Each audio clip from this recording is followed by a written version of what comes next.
एक हमला और उसका असर सिर्फ एक देश तक सीमित नहीं रहता, बल्कि पूरी दुनिया की अर्थव्यवस्था को हिला देता है। हाल ही में अमेरिका और वेनेजुएला से जुड़ी घटनाओं ने वैश्विक बाजारों में चिंता बढ़ा दी है। अब सवाल यह है कि इसका असर तेल, सोना और शेयर बाजार पर इतना तेज क्यों होता है।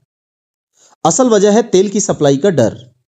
वेनेजुएला के पास दुनिया का सबसे बड़ा कच्चे तेल का भंडार है। जब ऐसे देश में राजनीतिक या सैन्य तनाव बढ़ता है, तो बाजार यह मान लेता है कि भविष्य में तेल की सप्लाई बाधित हो सकती है, और यही डर तेल की कीमतों को तुरंत ऊपर ढकेल देता है। ध्यान देने वाली बात यह है कि तेल आज कम नहीं हुआ है, लेकिन बाजार हमेशा कल को देखता है, आज को नहीं। अब जब तेल महंगा होता है, तो उसका असर सिर्फ पेट्रोल या डीजल तक सीमित नहीं रहता। तेल महंगा होने से ट्रांसपोर्ट महंगा होता है, उद्योगों को की लागत बढ़ती है और धीरे धीरे महंगाई बढ़ने लगती है। इसी अनिश्चितता के माहौल में निवेशक जोखिम भरे निवेश से दूरी बना लेते हैं और सोना चांदी जैसे सुरक्षित विकल्पों की ओर रुख करते हैं।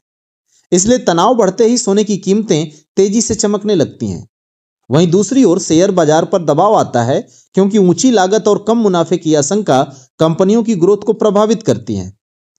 भारत जैसे देश के लिए यह स्थिति और भी गंभीर हो जाती है, क्योंकि भारत जब अपनी जरूरत का ज्यादातर तेल आयात करता है, तो इसका सीधा असर महंगा तेल और डॉलर की मांग बढ़ने से रुपए पर दबाव पड़ता है, यानी भारत को डबल झटका। अब आगे सब कुछ इस बात पर निर्भर करता है कि क्या यह तनाव लंबा चलेगा या कूटनीति से समाधान निकलेगा। अगर हालात बिगड़ते हैं तो बाजार और हिल सकते हैं, लेकिन अगर शांति बनती है तो धीरे धीरे स्थिति सामान्य हो सकती है। यही है एक भू राजनीतिक घटना का वैश्विक आर्थिक असर। ऐसे ही लेटेस्ट अपडेट के लिए चैनल को सब्सक्राइब अवश्य कीजिए। धन्यवाद।